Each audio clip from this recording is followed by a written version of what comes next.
Positive Spin, presenting positive, innovative, and solution-oriented news from around the world. It is my pleasure. It is my place to turn ambivalence into action, now and always. It is my obligation. To educate, now and always.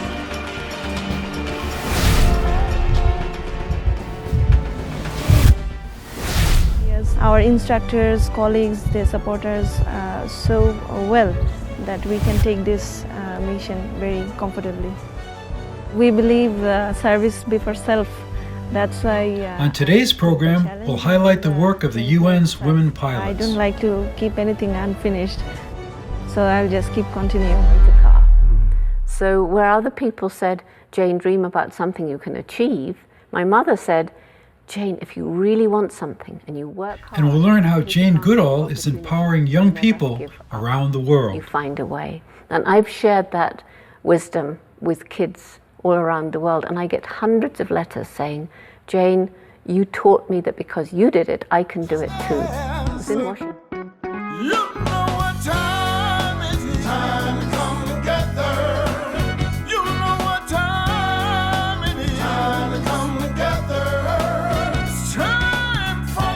Then, we'll see an inspiring music video from Vernon Ice Black entitled One World Consciousness.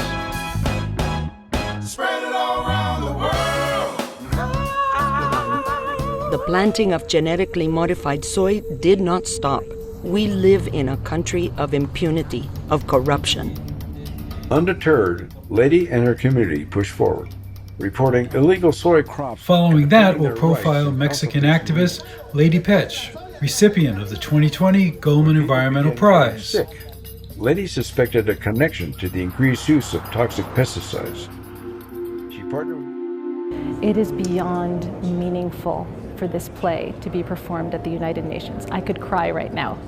I think how the United Nations handled what happened in 1994 in Rwanda. Then we'll witness the play Miracle in Rwanda about a genocide survivor. Now, 25 years later, to get to see this show performed here at the United Nations, to me says that it is possible to make reparations for what was done wrong in the past. That no matter This program is specially designed to lead to healthier, more peaceful, respectful, compassionate and sustainable communities. I'm honored to work with you as we continue to... And we'll hear about the UNESCO Center for Peace program connecting youth around the world. Foreign to them and expand their horizons. No written word or spoken plea can change what we should be. And when we achieve peace, then we'll be effective. When we Finally, we'll feature personal messages of peace from actress Kate Linder and actor Peter Coyote. Hi. I'm Peter Coyote. Thank you. The UN's first women pilots from Bangladesh are on a UN peacekeeping mission in the Democratic Republic of Congo. They strive to be role models for local women and girls while dealing with the dangerous challenges in that country.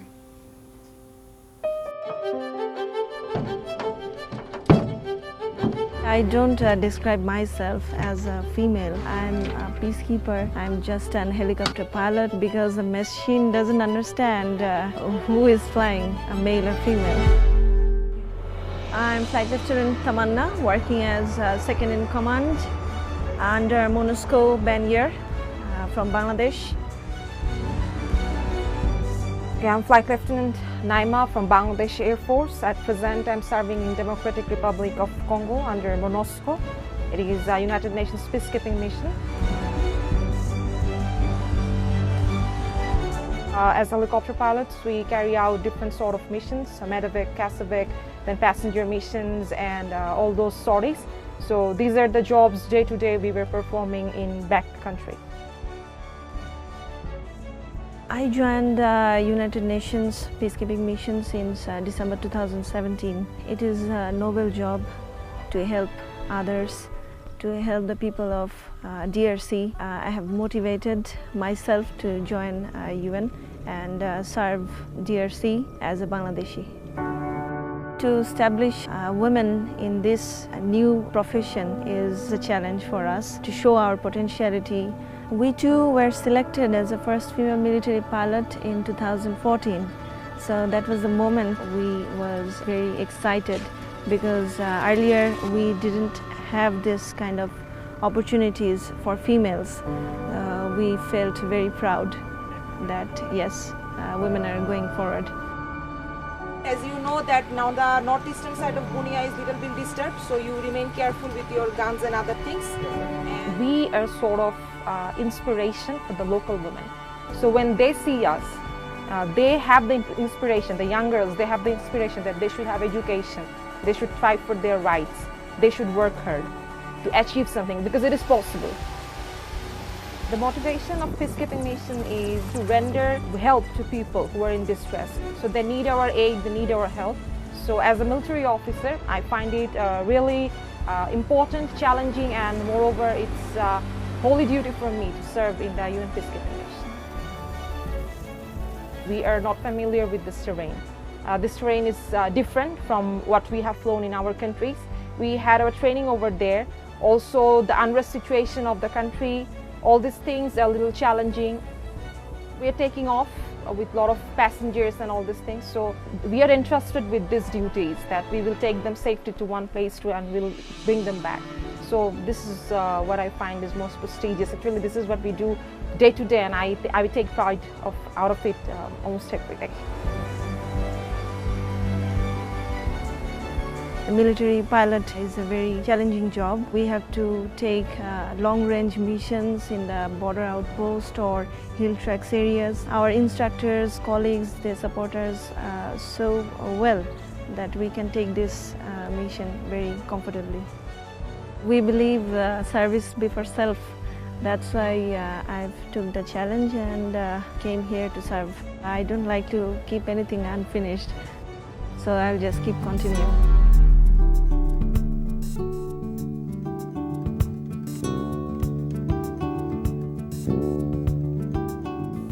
In an interview with T.A. Barron, Dr. Jane Goodall speaks about how kids can make a difference in the world by working hard and never giving up on their dreams.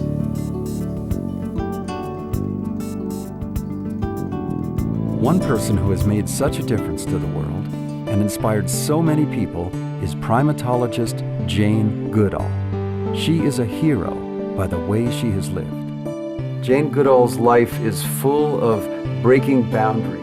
She was the first woman in her field as a wildlife biologist. She's made a big difference in conserving and protecting some of those beautiful landscapes in East Africa. She has personally traveled the globe, winning the hearts of young people and giving them a sense that they too can make a difference. What is the most important thing you would like young people today to know about the world, their own heroic potential, what they can do to make the world better? Well, you know, I come back again and again to my own mother and what she said to me. Because when I was about 10 years old, I fell in love with Tarzan from the books, Edgar Rice Burroughs' books, and I was very jealous when he married that wimpy Jane. And at that point, I decided when I grow up, I shall go to Africa, live with animals, and write books about them.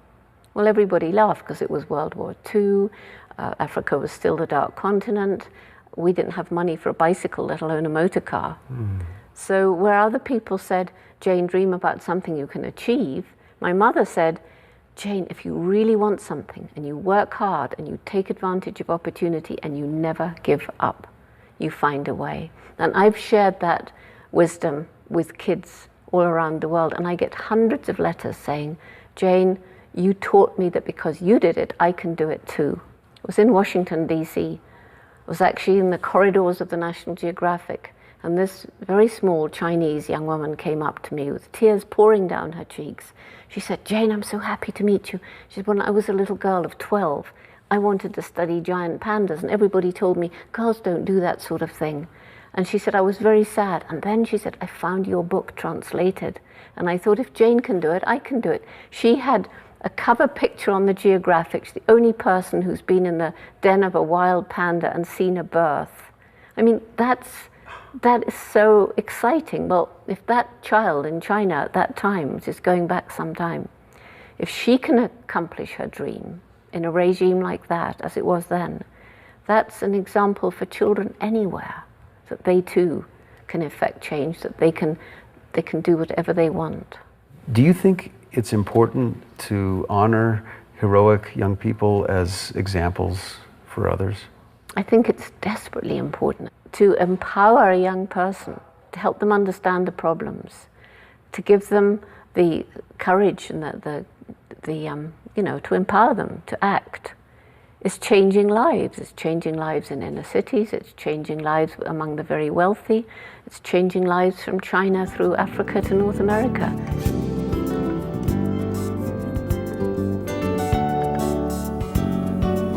We now feature an original song by singer, songwriter, multi-instrumentalist, and producer Vernon Ice Black.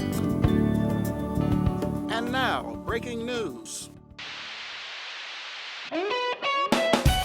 One world consciousness, hate no more, bigotry no more. One world consciousness. One world consciousness, hate no more, bigotry no more. One world consciousness. You know what time it is. Time to come together. You know what time it is. Time to come together. It's time for the world to give. Time to come together and spread positive. Spread it all around the world. Ooh, spread it all around the world. You know that's right, y'all.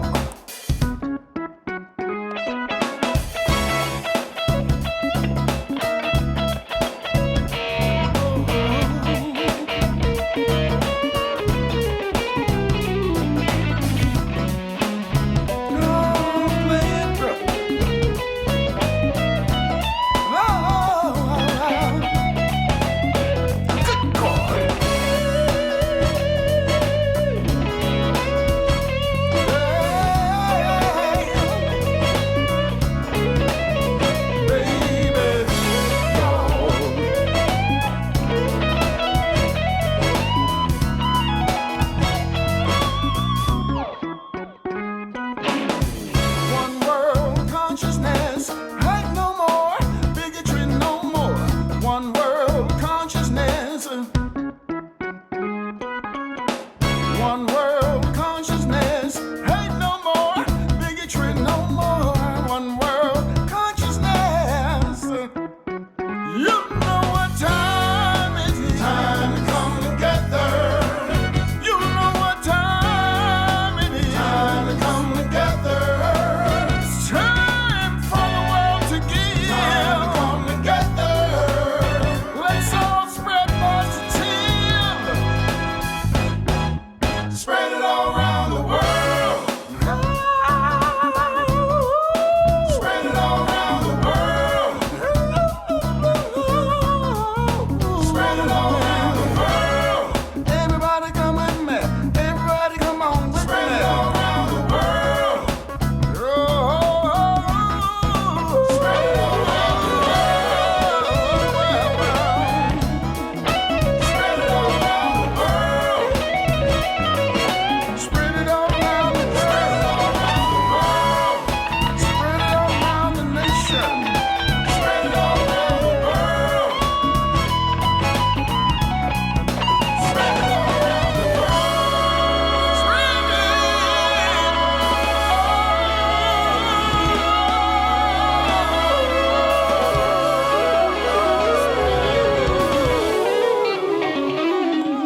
Spread it all around. Every day, everywhere.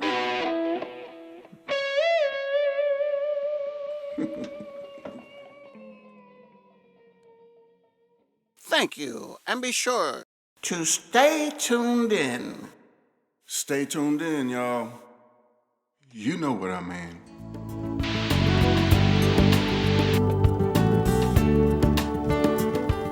Lady Petch is an indigenous Mayan beekeeper whose coalition halted Monsanto's planting of modified soybeans in southern Mexico. She was honored for her activism with a 2020 Goldman Environmental Prize.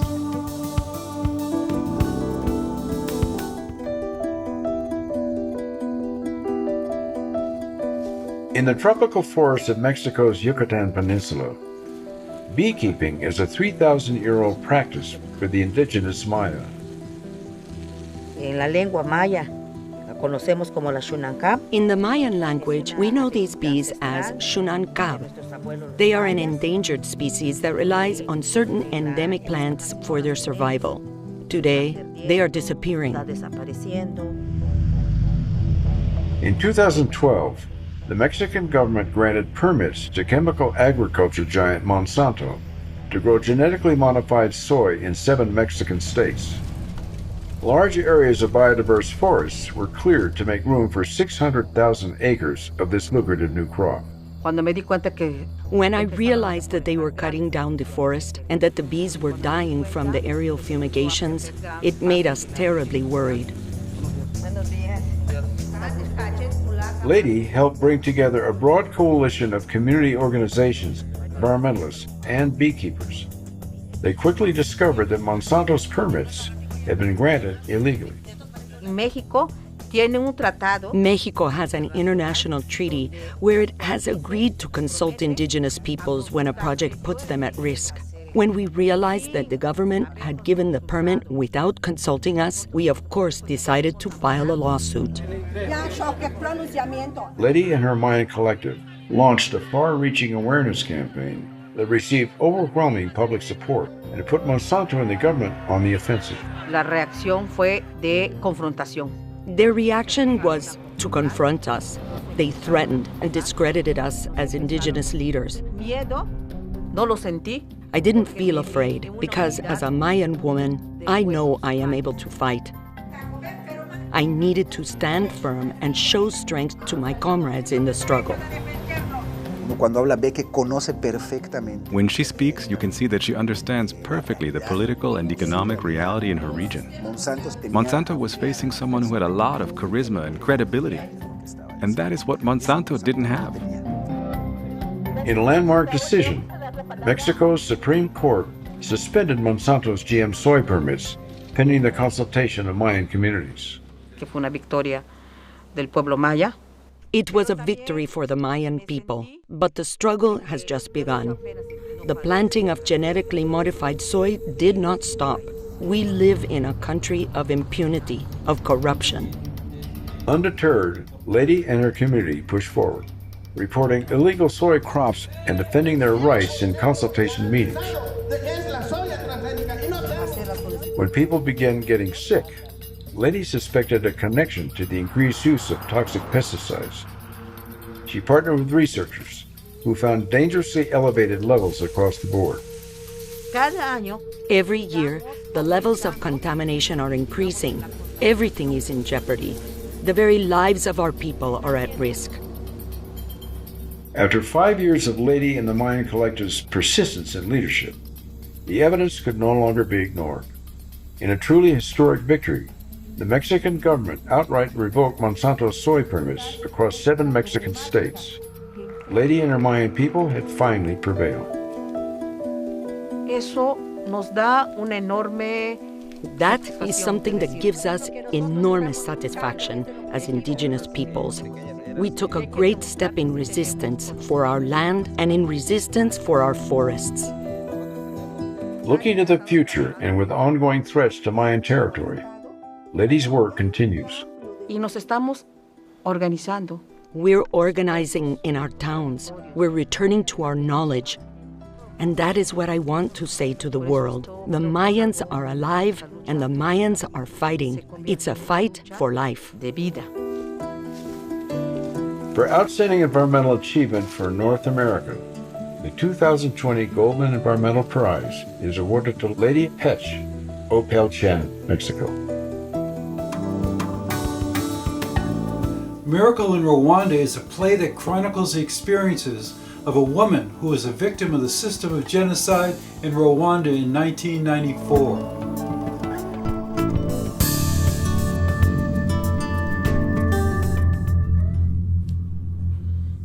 My beautiful daughter, it is not safe for a young girl of 22 to stay here with all this going on.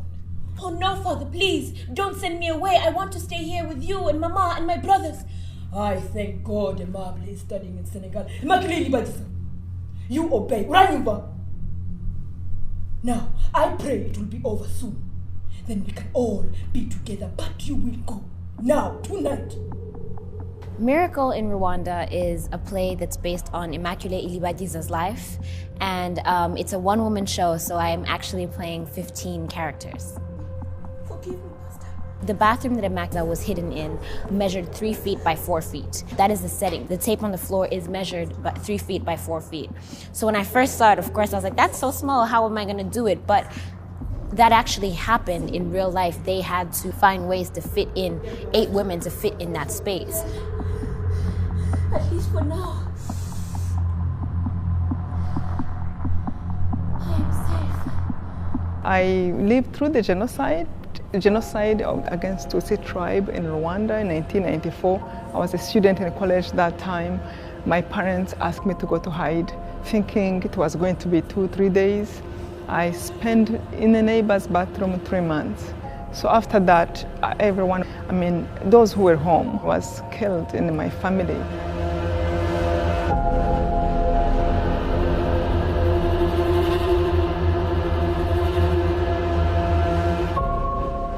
By the grace of God, I survived and learned so much from the experience. Much about life, what really matters, what hatred can do, what discrimination can do, and nobody wins.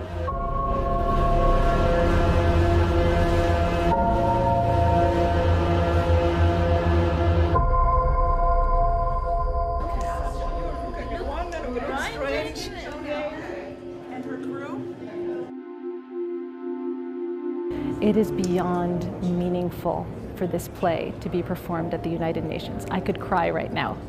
I think how the United Nations handled what happened in 1994 in Rwanda was terrible. The whole world abandoned Rwanda.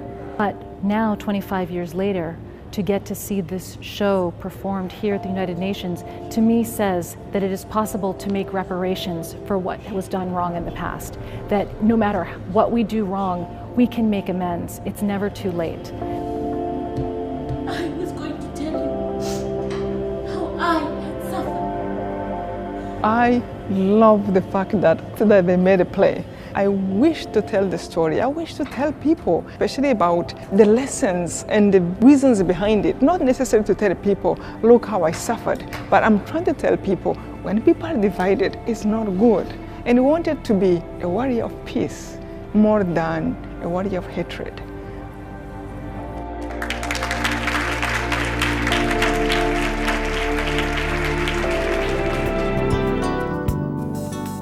In the following video, the president of UNESCO Center for Peace will introduce a program that teaches students around the world to cooperate, learn from each other, and celebrate their diversity. Welcome. My name is Guy Joken, and I am the Executive Director of UNESCO Center for Peace. 70 years ago, after the Second World War, the world came together and founded UNESCO. As it states in the preamble of the organization, since wars begin in the minds of men, it is in the minds of men that the defense of peace must be constructed. We at UNESCO Center for Peace, we take that to heart. That's why our mission is not just only to promote the ideals of UNESCO, but also, and more importantly, to help raise a new generation of peacemakers that are going to strive to make the culture of peace a commodity of everyday life through education, science, culture, and communication. The first step in fulfilling UNESCO Center for Peace mission is gathering students from around the world that believe in our values. Together, we instill human dignity and equality at the center of student activity and work with them to respect and celebrate all cultures.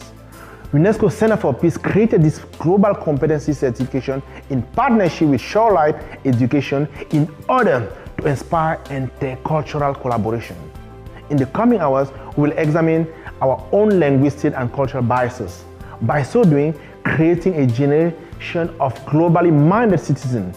We also want to use this program to introduce you all to a different option available to your students, including scholarship to world-class universities where awareness and peace are the foundation of the curriculum. These programs are specially designed to lead to healthier, more peaceful, respectful, compassionate, and sustainable communities. I'm honored to work with you as we continue to shape the mind of our future leaders. Challenge them to explore what is foreign to them and expand their horizons. Challenge them to solve problems that may seem too difficult. Challenge them to make a positive impact in all that they do. Most importantly, challenge them to go beyond their own immediate needs and look at the bigger picture. In a world that's becoming smaller every single day, our goal is to learn from one another using diversity as a foundation for a lasting peace. And please inspire and lead others to make a difference in this world.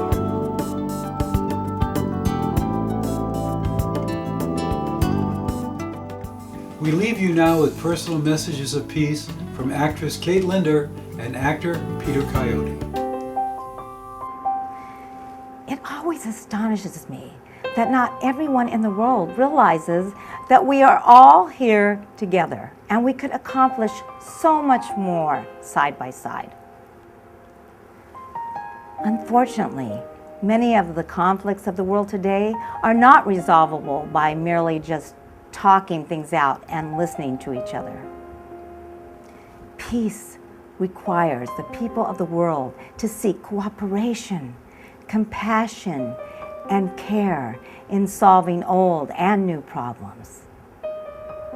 Then, the purpose of the United Nations International Day of Peace can become our source of survival. No written word or spoken plea can change what we should be. Not all the conflicts and gun shells, but what the people of the world are themselves. It's easy to be peaceful when people agree with you. It's really hard to be peaceful when people disagree. And when we practice peace, it's really important not to create the violence internally or in language or in behavior that we're trying to cure in the world. The first place change occurs is with ourselves. And when we achieve peace, then we'll be effective when we go out and work for peace in the world. And we won't be unconsciously unwinding what we're weaving by night. I'm Peter Coyote. Thank you. Thank you for watching Positive Spin. This show is made possible through the generosity of the Patty and Jack Wright Foundation. Watch and subscribe to our previous episodes on YouTube, and please like us on Facebook. Follow us on Free Speech TV, Roku, Sling, DirecTV, Dish Network, and Apple TV. I'm Bill McCarthy. Stay safe and healthy. Now it's your turn. Go out and make some positive news.